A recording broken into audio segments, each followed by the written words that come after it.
Hi, I'm Bryon Hamilton, head football coach at Foothill High School in Palo Cedro, and I'm excited today to present to you strategies and tips for coaching the quarterback in the shotgun zone fly. In this DVD, we're going to visit some things I think are very critical to the success of being a quarterback in this system. One is the mechanics of receiving a snap and executing the mesh, and secondly is points and tips on how to make your quarterback an excellent runner, which is vitally important in this offense. So I hope you enjoy the DVD, and looking forward to presenting the material to you.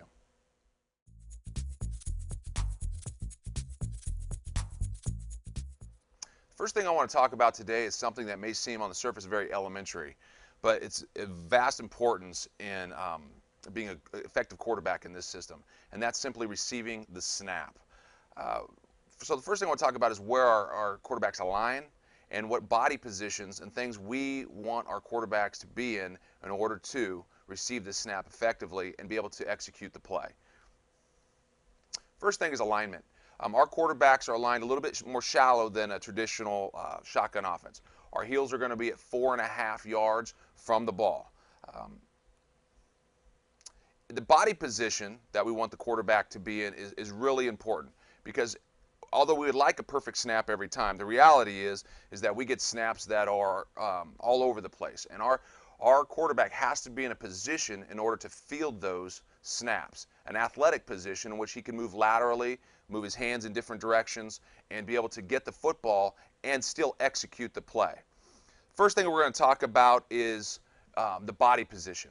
We want our quarterbacks to be in a position where their knees are slightly bent. So the heels are at 4.5 yards, and we want the knees slightly bent in an athletic position. This allows the quarterback to be able to move laterally and also to be able to jump in case of a high snap. We want the quarterback to bend the knees. We also, though, want the quarterback to have a big chest, meaning that we don't want their shoulders slumped, looking at the ground. We want the numbers to be facing the center, and we want the quarterback to have a big chest. So slightly bent knees, big chest is the body position we want our quarterbacks in. The next thing is we want our feet slightly staggered. We want about shoulder width on the feet, and we want them slightly staggered with the dominant foot slightly back. So I'm right-handed, my right foot would be slightly back, and this would allow an anchor point if I were to have to jump or to move. This next point is an important point. I know linebackers, coaches teach this with their linebackers, and we teach this with our quarterbacks, and that is the weight distribution on the feet.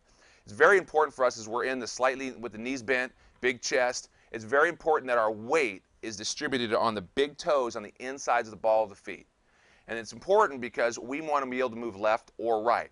If our weight was on our heels, we'd have to take a millisecond to adjust our weight to the inside of the feet to be able to move. We don't have a millisecond when the snap is in the air.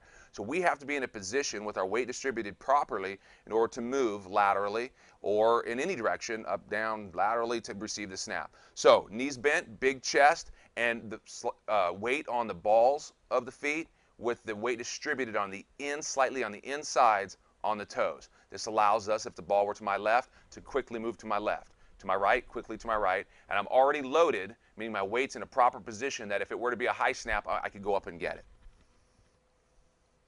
Now let's talk about the arms. Our arms, we want our quarterback's arms to be about a 90-degree angle as far as the bend in the elbow. Okay, we want elbow